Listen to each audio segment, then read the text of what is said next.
mentioned that we should look at the ban on devices in schools. But we do want the children to focus on their lessons in school and not be distracted.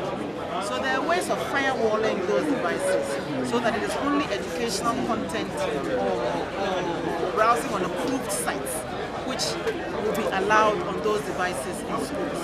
We're still having those conversations with the GES and the Ministry of Education to see how that will be possible.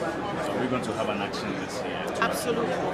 Absolutely. We're also working with device manufacturers to assemble some of these devices locally. So that, and when I mentioned it, we're being ridiculed.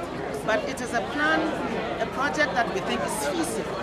So that if we can assemble the devices locally, we can make it more affordable and accessible to all Ghanaians, so that we can have smart devices in their hands. So if it is meant for schools, they will be preloaded with educational content only, or access to approved sites only, and then handed out to the schools, so that you know that when your child has one of those devices, they will be using that to learn electronically or digitally, more or less.